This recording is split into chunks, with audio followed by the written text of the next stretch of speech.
Ladies and gentlemen, good day and welcome to the Q1 FY24 earnings conference call of 5-Star Business Finance Limited, hosted by ICICI Securities. As a reminder, all participant lines will be in the listen-only mode, and there will be an opportunity for you to ask questions after the presentation concludes.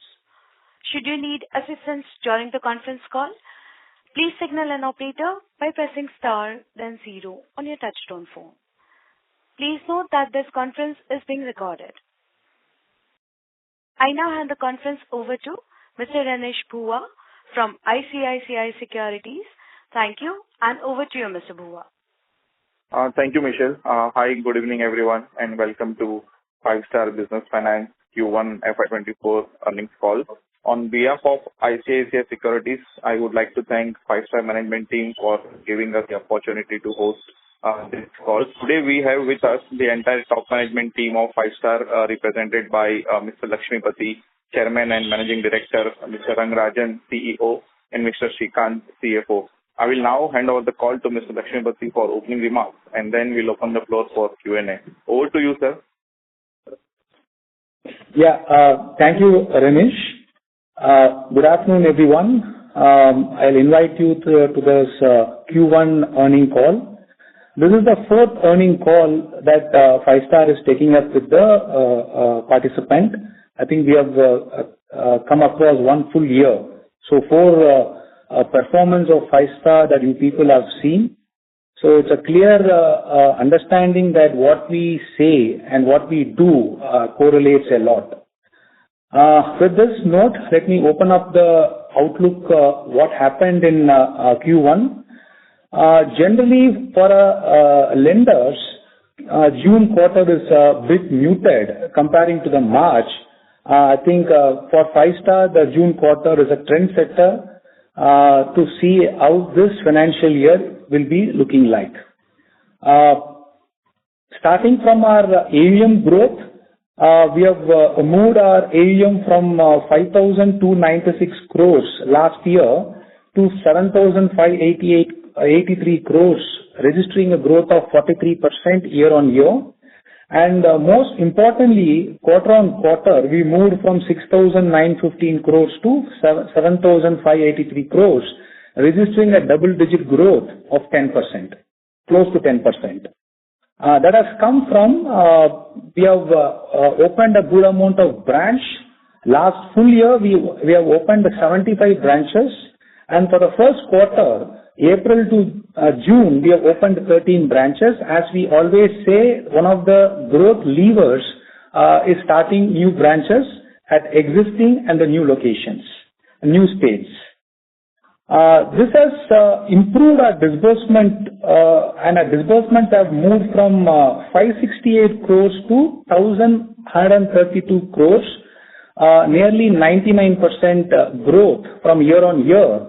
And from quarter on quarter, we have moved 2% higher than the March disbursement. This has happened after COVID. This is the first time that June quarter disbursement has crossed March quarter disbursement.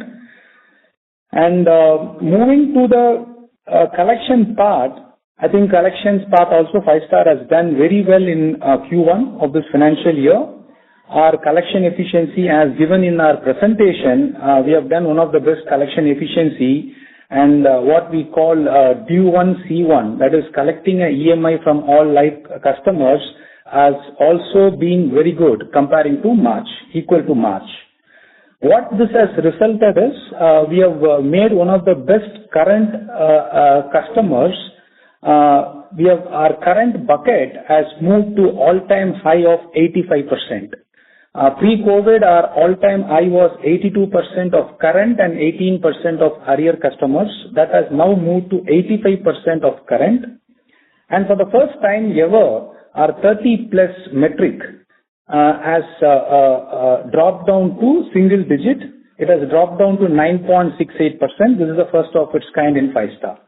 So this shows the strong momentum what 5-Star has demonstrated even in collections. If you see across every bucket, be the current or stage 1 or stage 2, we have improved in all buckets. What this has resulted is one of the best asset quality. Our 90 plus has moved a bit from 1.04% last quarter to 1.08%. This is just a blip of this being the June quarter. And the technical NPA, what I said in last call also, the new RBI circular which kicked on, that NPA number has moved on from 1.36% to 1.41%, increase of 5 bits. So the 90 plus and NPA, technical NPA, mostly remains the same compared with March quarter. The difference between 90 plus and NPA, which is 0.33%, which comes out to 25 crores of assets, which is lesser than 90 DPD, is being declared as a NPA due to the new circular which got kicked in. This business and collection has resulted in one of the best profits for 5-star. Our PAT, profit after tax, for this quarter has moved from 139 crores in last year to 184 crores this year, registering a 32%. And from last quarter, it moved from 169 crores to 184 crores, registering a Q-on-Q of 9%. And from a borrowing cost also, I'm happy to say that our cost on book keeps reducing. Even this quarter, it has reduced from 9.87% to 9.80%. And our incremental borrowing cost remains at 9.18%, which is one of the attractive borrowing costs for the size of the company. And finally, on the provision, we have maintained or increased a bit of provision of ECL, which has moved from 1.61% last quarter to 1.64% this quarter. So all in all the cylinders of business, collections and profitability and quality has been as good for this for first quarter of this financial year. We are very optimistic and a very strong hope that this will continue for the next 3 quarters. Keeping this in mind, we are revising our growth guidance from 30% to 35%. With this, let me conclude my opening remarks and hand it over to my team. I think start with Srikanth to take you through more on the numbers. Thank you. So good evening to all of you. A lot of the numbers have already been stated, so I'll quickly touch upon financial metrics and then maybe open out for queries and questions from your side. Our yields continue to be stable at around 24.4%. You'll always see a 10-15 basis points drop to say that we're on a quarter-on-quarter basis. Like Mr. Pati said, our cost came in at 9.8%, so that's a very healthy spread of 14.6% as compared to a 13.6% spread for Q1 of last financial year. The NIMs was at about 17.74%, primarily coming on account of the lower funding costs as compared to closer to 17% for last quarter, Q1 of FY23. All this has actually resulted in a healthy ROA of about 8.41% for the current quarter and an ROE of 16.62%. The ROE has actually gone up by about 184 basis points year on year and about 50 basis points quarter on quarter. We continue to keep a very well diversified borrowing profile. We have about 50 lenders who have lent to us even during the first quarter, which typically tends to be muted from a borrowing perspective as well. We got sanctions of about 890 crores, out of which we availed 730 crores of fresh borrowings. This has come in at an interest rate of 9.18%, even assuming the all-in cost, including the other fees and other ancillary charges. The number is 9.5%. This compares against 9.53 of last in Q4 that we raised. So the interest rates increase in the market has not impacted us yet. There is a possibility that there will be some small revisions in the MCLRs that will come through because most of our sanctions are based on one year or 6-month MCLR. So we may see some uptick coming on the book costs, but we are confident that the incremental cost will be at around 9.5 or maybe lower, which will sort of offset the increase that may come in on account of the MCLR increases. We can have a very good liquidity on the balance sheet. We have about 1,400 crores inclusive of the 160 crores of undrawn sanctions that we have taken. During this quarter, CARE also has upgraded our rating to AA-. So today we have AA- from all three agencies. The profitability continues to be robust. So we had a 32% year-on-year increase in the profitability and a 9% on a sequential basis. So we ended the first quarter with about 184 crores of profitability. On the PCR side, again, both on the overall AUM, we are maintaining a 1.64%, which is one of the highest for a secured lender. And on the stage 3 assets, we are maintaining a PCR of 44%. This has come down slightly, but then last quarter itself, we had sort of guided you that it was a slight increase in the last quarter. We would like to maintain this around the 40% levels. We are at 44%. Restructured book is performing well. As a percentage of the overall book, it has actually come down to 0.76%. And even on that, we are maintaining a PCR of about 50%. And again, about 90% of this restructured book is in the standard category. This is after repayment behavior of 7 quarters. So on the whole, I think we have had our growth momentum back. Collections have stacked up extremely well. This is reflecting in the profitability. So with all of these three metrics, the growth, profitability, and quality remaining robust, we are poised to take advantage of the large opportunity available in this segment. On that note, happy to take any questions that any of you may have. Thank you. Thank you very much, sir. We will now begin the question and answer session. Anyone who wishes to ask a question may press star and 1 on the touchtone telephone. If you wish to remove yourself from the question queue, you may press star and 2. Participants are requested to use handsets while asking a question. Ladies and gentlemen, we will wait for a moment while the question queue assembles.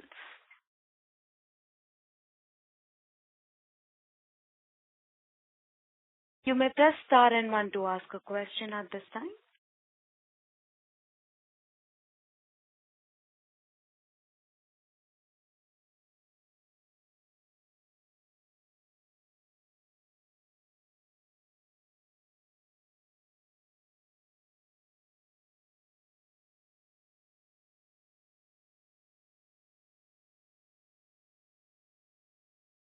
We have the first question from the line of Ajit Kumar from Nomura. Please go ahead. Thank you for taking my question. On the yield side, you were planning to reduce the yield from 24 to 23, if I remember it correctly, as the cost of funds goes down. Excuse me, sir. I'm sorry to interrupt, sir. Your audio is not clear. Maybe request you to use your handset, please. Am I audible now? Yes, sir. Please proceed. Can you please repeat your question? Yeah, sure. So my first question is on the yield side. You were planning to reduce the yield from current 24 to 23 or 22 as the cost of funds goes down. Just wanted to check a status on that. That's my first question. Ajit, we have not yet finalized that because you all know that we all think strongly that rate hike cycle is stopped. But we just wanted to see the first symptom from Reserve Bank, how the stands have been taken. Then we will take up a call appropriately. Yes, what we said holds good. Okay, fine. Second, investment up sharply from around 144 crores to 355 crores. So just wanted to check what has happened there. I'm sorry to interrupt, sir, but we couldn't hear your question as your voice is breaking. Oh, okay. Am I audible now? Yes, sir, please continue. Yeah. So I was asking, investment on your balance sheet is up sharply from 144 crores in last quarter to 355 crores in this quarter. So again, just wanted to check what has happened there. So Ajit, there is nothing, the way to look at this is you will have to add the cash and cash equivalents, bank balances and the investments. That has actually gone down from about 1,600 crores as of last quarter to about 1,400 crores. So it's a strategy that we use if we are able to get a good rate on the fixed deposits. We would prefer placing it there, and typically, March quarter is when banks also are interested in, more of fixed deposits. So, there was good returns on that.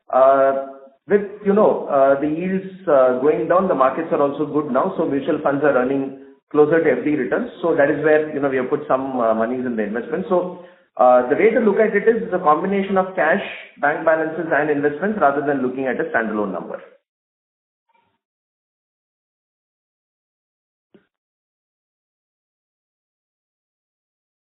Ashit, does it answer your question? Yes, sir. The participant has left the queue. We'll move on to the next question, which is from the line of Maruk Adajania from Nuvama. Please go ahead. Yeah, hello. Congratulations on a very good set of numbers. I just had a few questions. Firstly, you can, if you could explain what happened to OPEX, why that was down, and what is the outlook ahead on OPEX? So, Maruk, if you're looking at sequential quarters, this is something that we had highlighted even in the last quarter. In terms of the OPEX, the last quarter had a one-timer in terms of the corporate social responsibility expenses of about 9-10 crores, which is not coming in the current quarter. So that is why you're seeing a slight reduction in the OPEX of the current quarter. And typically, there were other costs that we had taken in the last quarter in terms of provisions for certain conference-related expenses and all, which are not there in the first quarter. So there were one or two one-timers that were there in Q4. Other than that, it's business as usual.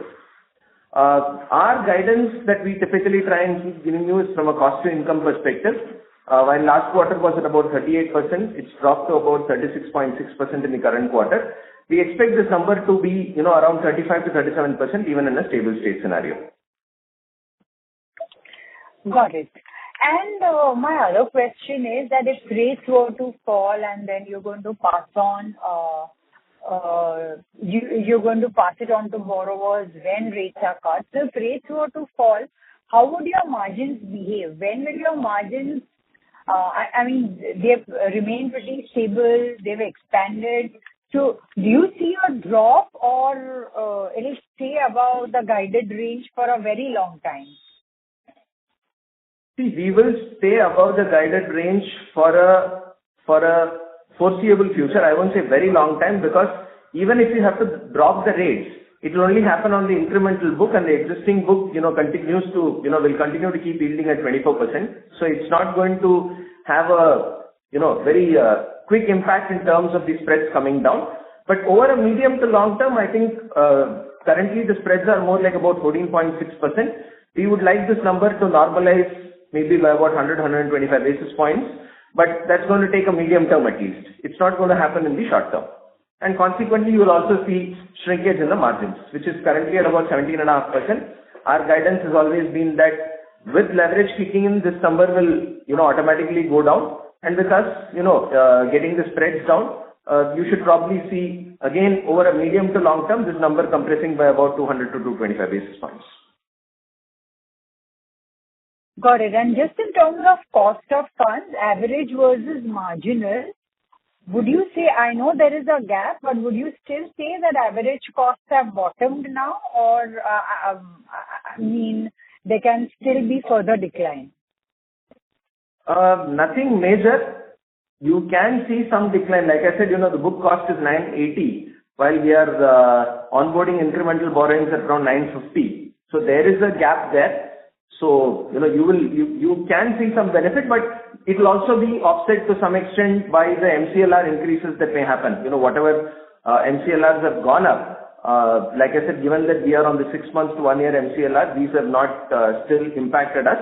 So those may come down. So I don't think you will see any significant, benefit coming through in the next few quarters. Got it. Thank you. Thanks a lot. Thank you. We'll take the next question from the line of Sameer Bhise from GM Financial. Please go ahead. Yeah, hi. Thanks for the opportunity and congrats on a great set of numbers. So you mentioned that the current book is probably at an all-time high, even compared to obviously pre-COVID numbers. What would you attribute this to? And how do you expect these numbers to move? Obviously, one would want them to improve further, but some changes that you would have implemented and this is the outcome. Some insights would be helpful. No, I understood the question. Let me repeat my answer. Sure. See, I think our current level of 85% of current has moved from a substantial number from COVID-2, because we all know COVID-2 got a hit from a retail customer's perspective. The strategy what we have put in place has really worked out, and that has moved the numbers from earlier lesser numbers to 85% of customers in current today. This will continue, and I foresee this 85% will move closer to 88 to 89% by March 2024. This financial year, March. And ideally, I want it to be around 90% of customers in current and 10% of the customers can be in delinquent. I was just saying that please remember that the type of customers whom we lend.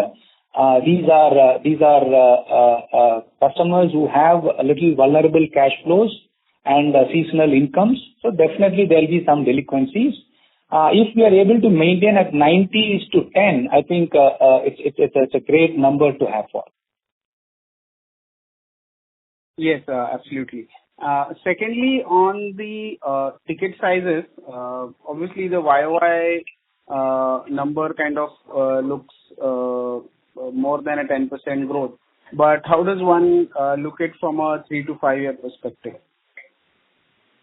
Samir, as we have been guided in last calls, pre-COVID our ticket size was 3.5 lakhs, which dropped down to 2.5 lakhs in COVID 1 and 2 due to our conservative approach.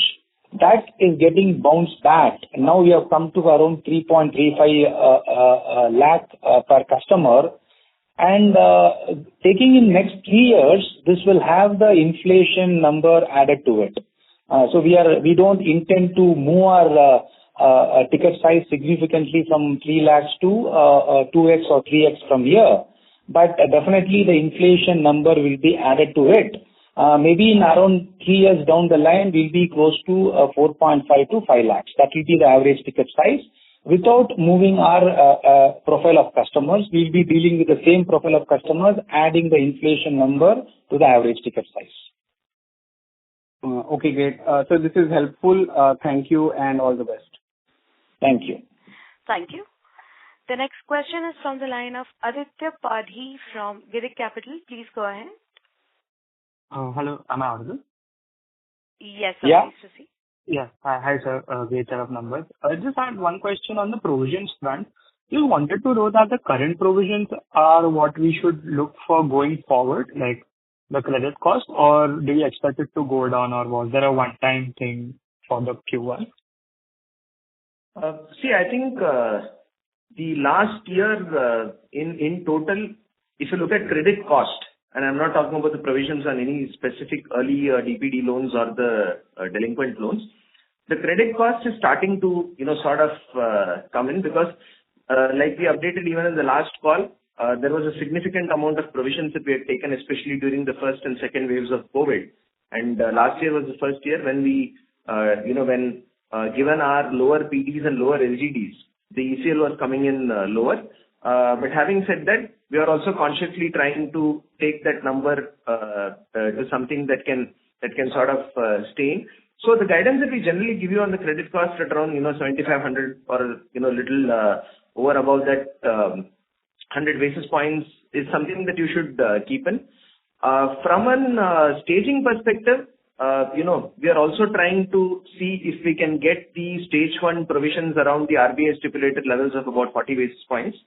But that number is probably, you will see a 5 basis points movement quarterly, depending on, how the PDs and LGDs stack up. On stage 2, I think 8 to 9% is our provision coverage that we are envisaging, and stage 3, like we said, about 40 to 45%. So that's broadly the numbers that you should build in. There will also be some technical write-offs that we will take on a quarterly basis. I think all of these things should give you, closer to about 75 to 100 basis points of credit cost on a quarterly basis going forward. Got it, sir. Okay. Thank you. Thank you so much. Thank you.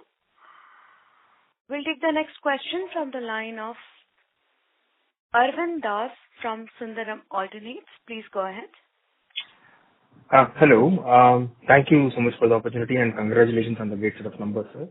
I just had one question.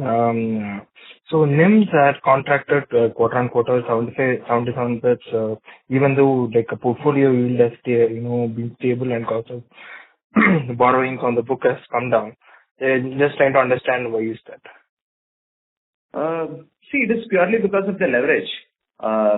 Earlier, a lot of the funding came through from equity, but today, we are levering the balance sheet. And when you lever the balance sheet, you will see the NIMs going down, you will see ROEs going down, but that will have a positive impact on the ROEs.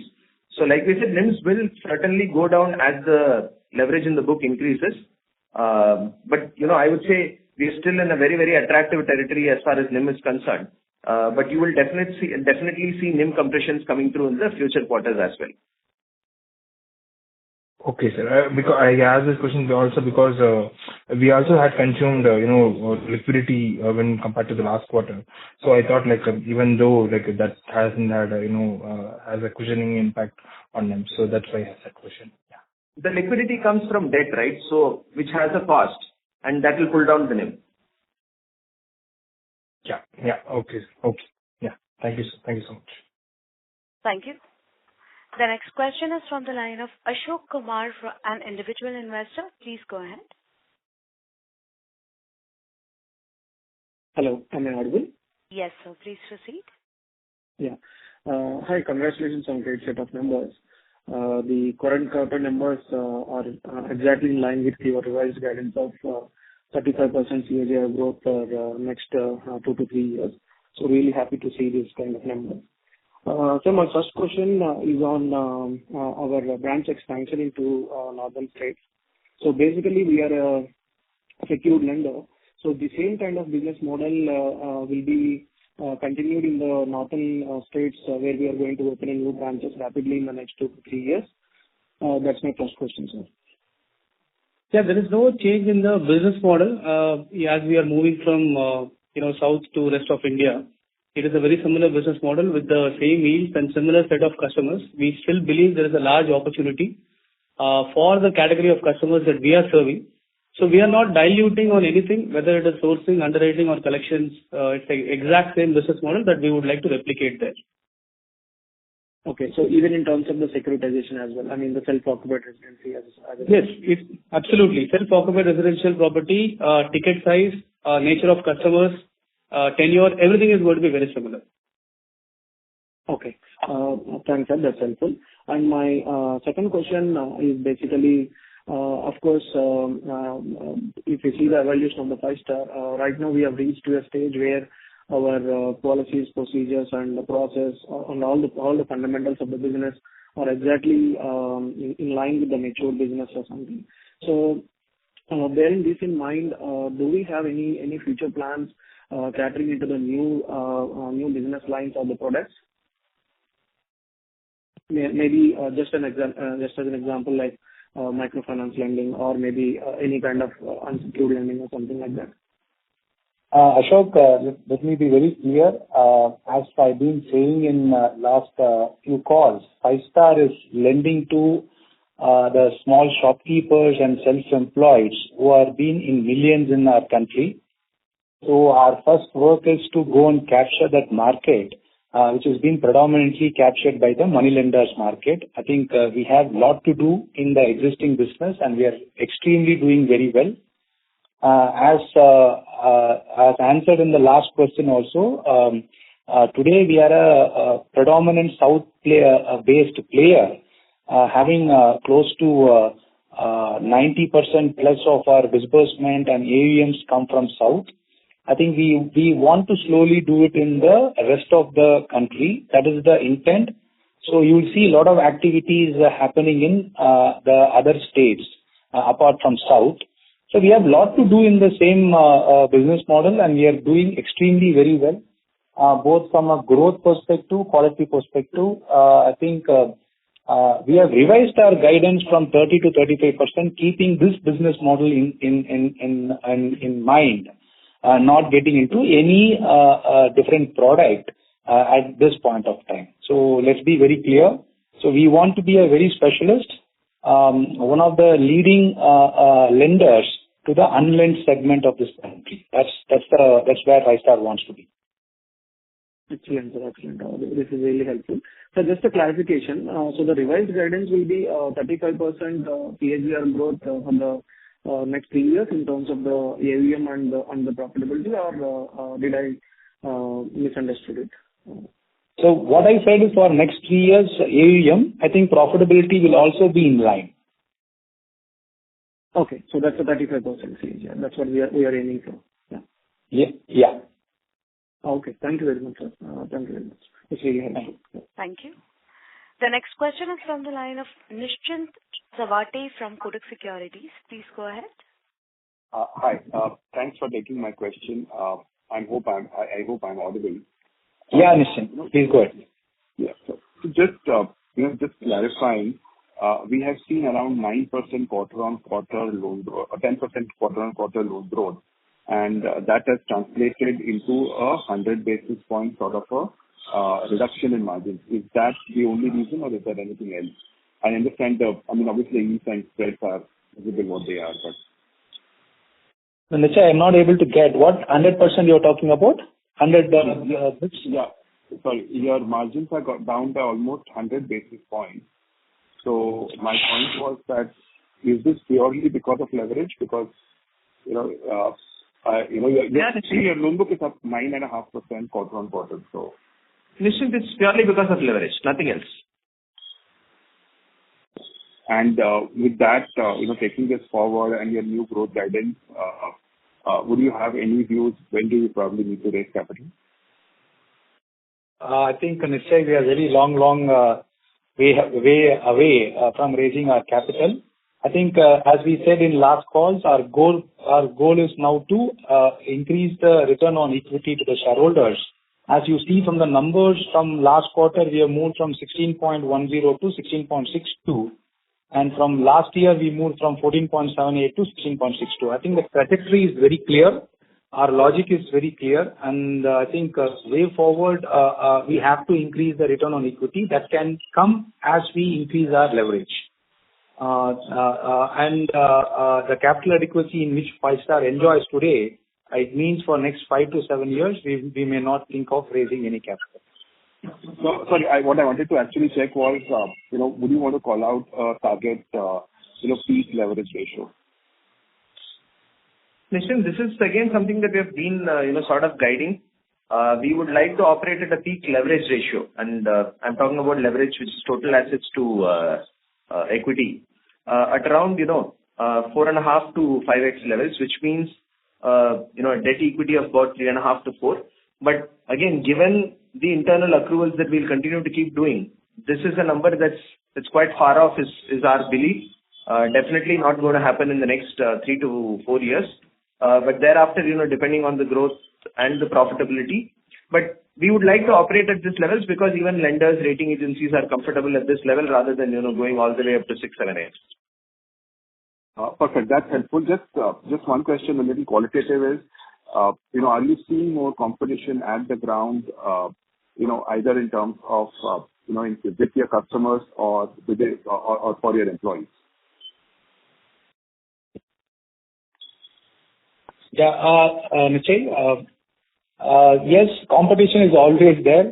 There is no lending product without competition. But comparing to other products, I will say the competition is lesser because people find it very difficult to crack what Five-Star has cracked for last 20 years because this is the customers where you don't have the credit history or a credit document to underwrite. We have to do it in a touch and feel model, and over a period of time, you will only master it. So I don't see there is much competition getting into secured loans. I don't know about unsecured loans because that is the talk of the town. Maybe the unsecured loans part may be little heated up. From a secured perspective, around that 3 lakh to 5 lakh ticket size where Five-Star is sweetly positioned, there are only a handful of players. And within that, Five-Star scores well, both from growth perspective, quality and profitability perspective. So I don't see any big threat coming from competition. Perfect. Thank you. That answers my question. Thank you. Thank you. The next question is from the line of Jaiprakash Toshniwal from LIC Mutual Fund. Please go ahead. Thank you, sir. Good afternoon. Thank you for the results. Sir, a few questions. Just going back on the provisioning cost question. We had approx 500 basis point reduction in ECL provision for stage 3. Does it related to any change in policy or it's a normal cost of business? So there is no change, Jaiprakash. It's the policy remains same. It is just, on the stage 3 assets, if you look at, we create higher provisions on deep delinquent accounts, and also certain overlays. So some of the deep delinquent accounts have come off, have settled. So, we create 100% provision on, let us say, on a loan which is more than a certain DPD. Now, if that loan settles, then, automatically the numbers will come down, right? So you will always, while 5% looks high when you say the number, on a overall book of about 1.5% or 1.4% that we are talking about, that number is fairly small. And because the book is also small, even few settlements could have a mismatch, could make a skew this way or that way. That is why we typically guide around 40 to 45%, because we cannot exactly say that the number will hover around wherever. But I think we will try and maintain 40% definitely for the foreseeable future. Okay. And sir, while in the presentation you mentioned about your IT progress policy, could you, I remember earlier you were talking about by Q2 you would be there on the LOS and all. So what is the timeline right now for reaching a milestone of LOS and other IT infrastructure build-up which you're doing? So Mr. Jaiprakash, we have gone live with the new LOS, which is the Salesforce. We are doing a gradual roll-up plan. So as we speak, at the end of Q1, we have 103 branches which have gone live with the Salesforce. The idea is that this will be at least up by close to 200 branches by Q2, and will be fully live with Salesforce by the end of Q3. So that's the current rollout plan. In addition to that, we have also gone live with our new HRMS, which is Darwinbox platform. We have gone live with that, and we have completely moved over to cloud, which is an AWS migration from our existing private servers that we were holding. The other key initiative from an IT perspective is also that we have moved to Oracle Fusion GL completely, which is obviously much more scalable and a robust platform as far as GL is concerned. So these are the big initiatives that have happened in IT specifically during Q1.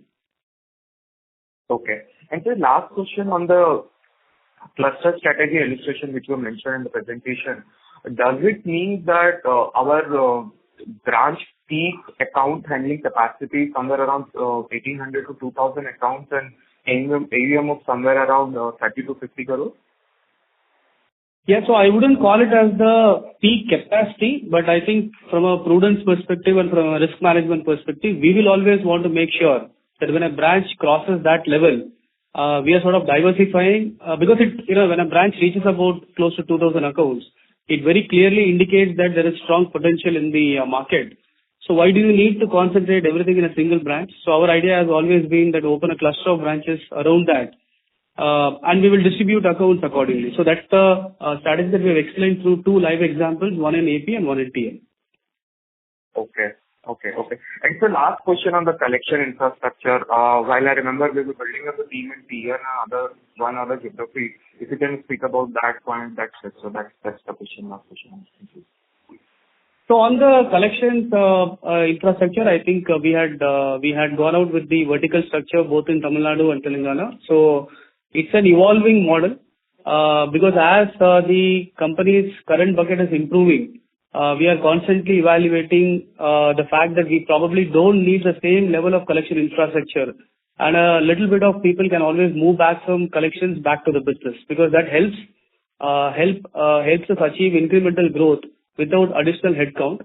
So this is something that we are constantly evaluating, and wherever possible in whichever regions, this is something that we will keep moving. So you can see that the buckets have improved, and this is something that we have done in a few regions already in Telangana as far as Q1 is concerned. Okay. Great, sir. Thanks. I'll call back in the future. Thank you. Thank you. Thank you.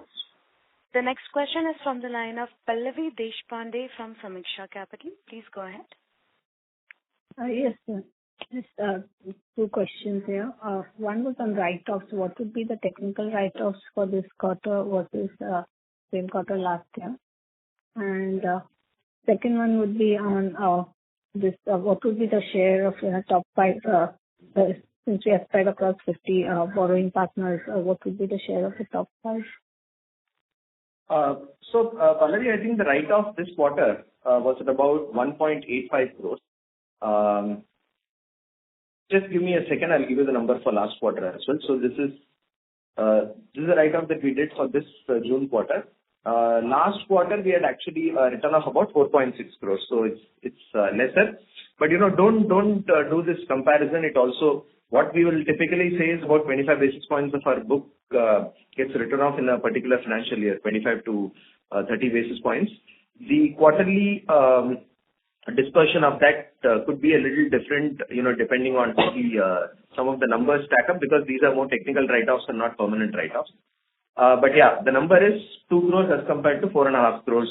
2 crores this quarter, year on year, 4.5 crores for the same quarter last year. In terms of the borrowing mix, I think that is again that we had given in the presentation itself. We have about 66% of our borrowings in the form of bank term loans, about 21% through securitization transactions. These are the two major structures that we have borrowed in. On the capital market side, we have done about 6%, which are NCDs, and we have done about 5%, term loans from other institutions, could be NBFCs and all, and 2% is ECBs. Given that there is a good amount of interest from the bank side and for institutions to do securitization transactions, those will be the focus areas for this financial year. We will continue to keep tapping the capital markets for NCDs. The only problem in raising money for us through NCDs is typically NCDs, especially from MFs, come with a shorter tenor of about 24 to 30 months, while we typically prefer at least 36 to 48 months. So there could be some bit of a tenor mismatch, which is where we keep ourselves low. But we will continue to keep evaluating this. If you look at our top 5 lenders, I think we have some of the largest names on that. We have State Bank of India as our largest lender. We have Kotak, which has a very significant exposure. We have Bank of Maharashtra, who have lent big monies to us, and we have IndusInd Bank, who will be one among the top 5, and probably Axis Bank will be the other. Axis and HDFC Bank will be the lenders, will be in the top 5 to 10 lenders to the company. Right. And my question was in the term loans from the banks only. What would be the share of the top 5 banks in that? 66%. So out of 66%, you will probably see about 40% coming in from the top 5. Right. Maybe not 40%. I would say about 35%. Okay. And so what would be the tenor for these term loans from the banks? These are long tenor, yeah. So especially on the PSU side, we have even started getting loans which are 7-year tenures. But in private sector, give us for 4 to 5 years. So on an average, the origination tenure on term loans from banks will be anywhere around 5.5 to 6 years. Right. And so one last, just curious, we do not have a rating from CRISIL, a long-term rating. Any particular reason for that? Nothing particular. These are the rating agencies who have been associated with the company for, I would say, for at least about 6-7 years. So, CARE and ICRA have been rating the company at least since 2015, 2016. So we have gone ahead with them. Recently, we have done with India Ratings. I think CRISIL will definitely come at some point of time. Right. Thank you so much. Thank you. We'll take the next question from the line of Franklin Moraes from Equentis Wealth Advisory. Please go ahead. Yeah, thanks for the opportunity and congratulations on a good set of numbers. So I wanted to understand in the newer regions that you are entering, who would be your competition and what would be the break-even period? So Franklin, I think we expect the break-even period to be a little longer. In South, we typically break even in about 6 months. But I think, given that for the first 2 years, generally we don't go with a very specific target for a branch. And in rest of India, we will want to be definitely more careful than what we are doing in South. So the break-even period will be a little longer. We expect it to be close to probably 9-10 months. On the competition front, it is small finance banks to an extent, regional players who are there in particular states. Actually, majority regional players who are there in particular states. There are very few pan-India players who are also having a very similar focus like us. And on your AUM growth upgrade from 30% to 35% in this quarter. So what would be a specific, maybe a couple of reasons that would have led us to this upgrade? Saying that since COVID-2, including COVID-1 and 2, our growth was around 15%. COVID-1 we grew at 14-15, and COVID-2 also we grew at 14%.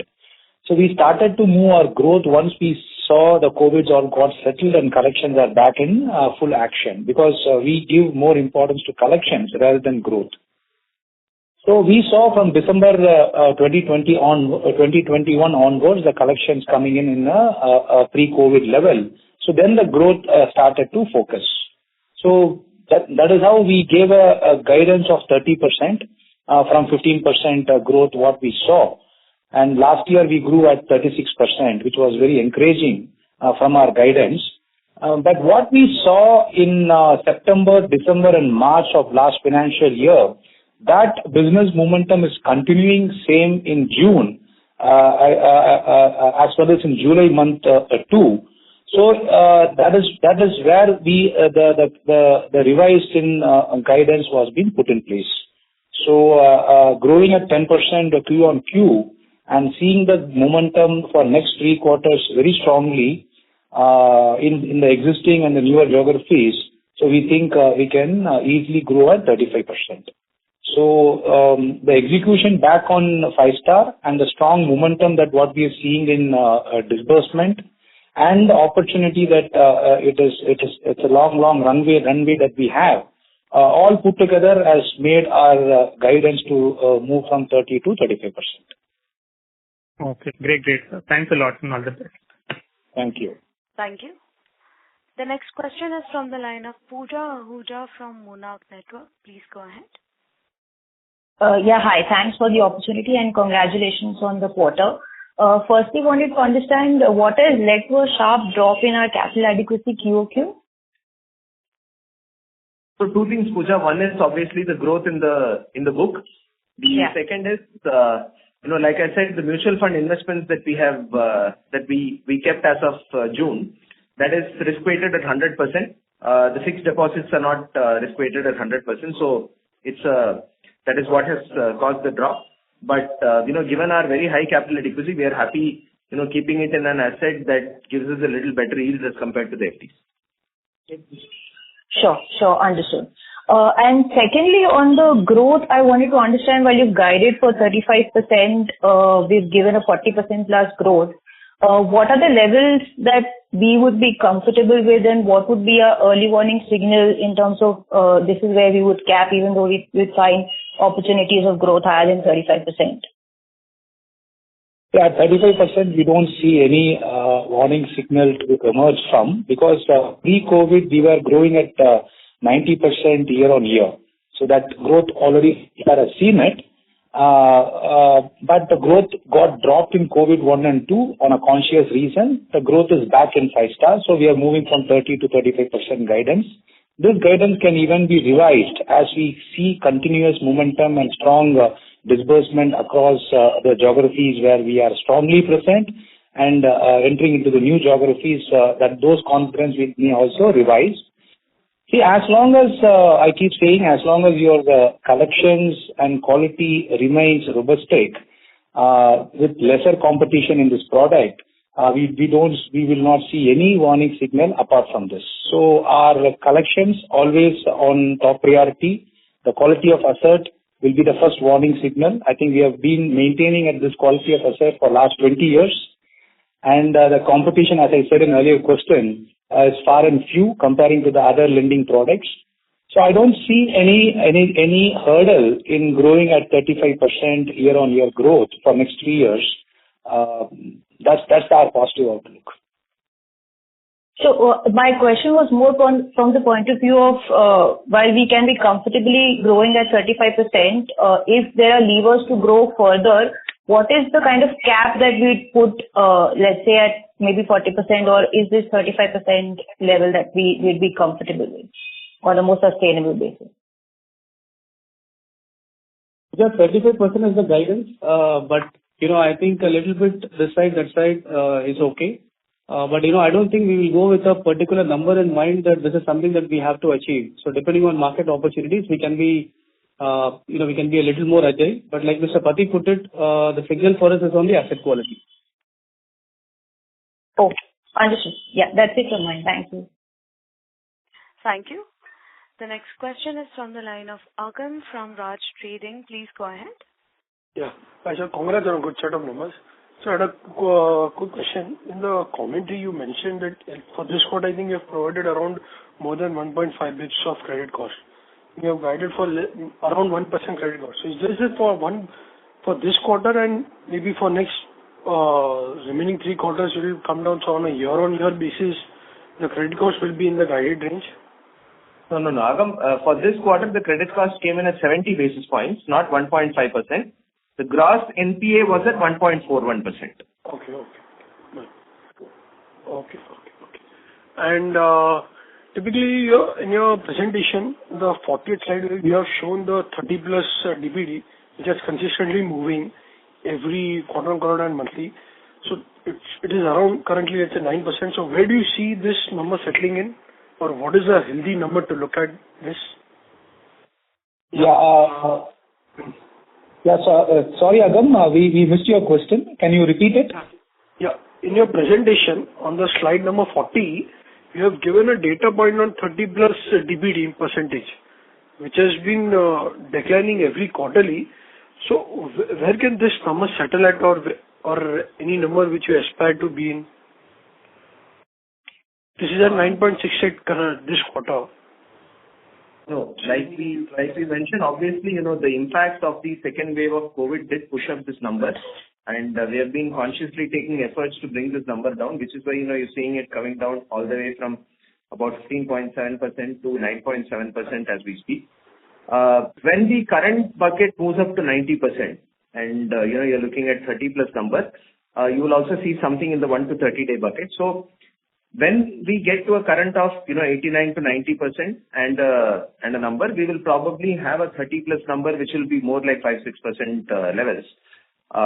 That is where it will stabilize. But from here onwards, the drop also will be more gradual as what you saw in the last between June and December. So June and December, you would have probably seen about 3.5% drop.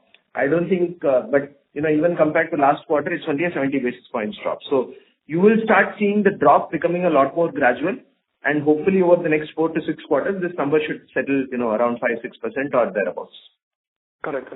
And one last question. On the concentration side, like how deeply penetrated in terms of your top states we are, so the incremental growth will be from the other states, or yet there is enough district level penetration to go in your core states itself? So clearly, Agam, the core states is what is going to be the primary growth driver for the next 3 to 5 years. We have guided that for all the new branch openings totally, almost 80% of the new branches will come in from the core states of South states itself, because that is our stronghold. That is the areas where we have very significant experience and we have built a very good team. So this is the guidance that we had given. The core states will continue to grow. The newer states, like we had guided earlier, it's more for us to understand these markets, but it's not for immediate AUM growth. But the fact that we will be wetting our feet in these new states and gaining practical exposure there will help us for growth beyond the 3 to 5 years from now. So if you look at from short to medium term, the primary growth regions will be from the south. So you don't see any market, topping out in any of our core states. There is yet huge opportunity in the core state itself. Right? Yes. We still believe we are very early stage and multiple opportunities to penetrate far deeper. Okay. That's it from my side, and all the best. Thank you. Thank you. Thank you. The next question is from the line of Sumit Rathi from Centrum PMS. Please go ahead. Thank you for this opportunity. So the first question on the growth, raise of the growth guidance from 30 to 35%. I wanted to understand what would be driving this growth. Will it be more in the increase in the ticket size, or would it be driven by addition of new branches, or would it be driven by our normal branches getting converted into a super branch? Or would we be increasing the target for our existing employees? So what would be the drivers for it, if you can give some color? Yeah, definitely, Sumit. I think, as I was saying in earlier questions, the growth momentum is being seen very strong for last 4 quarters. So that's the primary factor where we are increasing our growth guidance from 30-35%. The growth comes from 3 levers. That's what we have been always saying. The first lever is the increase in branches. Last year, we opened close to 70-75 branches. This year, we wanted to do a little bit more. So it may be around 80-85 branches. First quarter, we opened close to 13 branches. And more branches will be there in the Q2 and Q3. So the first lever of growth will come from number of branches that we intend to open for this financial year. Second will be at the branch level, average of officers per branch is somewhere around 8 officers per branch. That will move from 8 to 8.5 to 8.5 to 9. So that will bring in more number of people to do more business and collection. So that's the second lever of growth that we intend to see. Third, of course, there will be increase in ticket size. As we said, we are bouncing back to the pre-COVID ticket size of 3.5 lakhs. And inflationary around 6-7% will get added to the ticket size of what we are currently into it. So all these 3 levers put together and the strong momentum that what we see at the ground level for last 4 quarters made us to move from 30% guidance to 35%. So it is not that we are putting pressure on the existing officers. Our existing productivity itself is one of the best in this lending space. So we don't intend to put any more pressure from our sourcing officers. So the levers of growth will confidently bring 35% or even more as we move forward. Wonderful. Sir, on the increase in the borrowing side and your intent of adding more value to investors by increasing the ROE, so what kind of leverage can we envisage, say, over next 2 to 3 years? Like right now, currently we are at around 2 times leverage in our ROE3. Also, going forward, like if you can give some color. Yeah, definitely. It's a good question. As we have been saying in the calls, our plan is moving from ROA to ROE. If you see in last 4 quarters, the ROE is keeping on increasing. So the plan and strategy is really working around. Yes, we have to increase our leverage. That's where we are increasing putting our focus to. So as we speak, we are at 2x of leverage. That will move towards 3 to 4x in next 3 years. At a growth of 35%, you get a mathematical answer to it. And you see that 16.62% will be closer to 18% in next 3 years. So that's the game plan. And over a long term, from 3 years to 5 years, we see that touching 20 and even crossing 20% ROE to our customers, to our shareholders. Great. So thank you and all the best for the coming quarters and years. Thanks a lot. Yeah, thank you. Thank you. The next question is from the line of Parth Desai from Motilal Oswal. Please go ahead. Congratulations on the good set of numbers. My main question was on the AUM growth, and I think you have provided good clarity on where the 3 levers should come from. So my another question is that you mentioned that the number of people per branches will increase. And from what I understand about how the cluster branches work, once a specific number of accounts exceed a branch, you open a new branch. So with the people in a certain number of branches increasing from, let's say, 8 to 9, as you mentioned, would this number of accounts also increase per branch? The threshold would increase? And how that would affect your plans to expand the branches going ahead? And sir, considering that you are going to be investing in technology, branches and manpower altogether, sir, when can we see the operating leverage to flow in and the economic efficiencies to drive moderation in the OPEX to AUM ratios? Thank you. That will be all. So Parth, you are right in your observation because from a cluster approach, as we keep opening new branches by transferring accounts, we don't need to put more number of officers in those branches. So it's a balance call that we'll have to take, whether we intend to put more officers and graduate that to a super branch or whether we want to split it because we see more opportunities in the cluster and then open up a new branch. So it's going to be a combination of this two depending on whatever region in which we are operating. But that is only one of the levers that Mr. Pati had mentioned. So if, let us say, we are not able to find opportunities to put more officers in the same branch, that will more than adequately get compensated by the more number of branches that we are able to open in the cluster. So that's, what, on the first question. On your second question, see, we are still in a very heavy investment phase. And we have been guiding in the past also that our cost to income ratios is one of the best in the industry at this point of time. So we will not want you to assume too much of efficiencies coming in through operational cost savings at this point of time. We are very profitable. We will continue to invest at this point of time as we see good market opportunities. These technology initiatives will at least take 18 to 24 months for us to, go deeper and start seeing some operational efficiencies and cost savings coming through. Okay, thank you, sir. That's it. Thank you. Thank you. Ladies and gentlemen, that was the last question for today. I would now like to hand the conference over to Mr. Shrikant Gopalakrishnan for closing comments. Over to you. So thank you all. I think as a company, we are continuing to hold your investor, the interest as well as the confidence that each of you have placed on us. We are confident of, delivering the results that we have sort of guided you on. And for now, we would like to sign off and look forward to connecting with you post the September results. Thank you. Thank you very much, sir. And thank you to the members of the management. Ladies and gentlemen, on behalf of ICICI Securities, that concludes this conference. We thank you for joining us and you may now disconnect your lines. Thank you.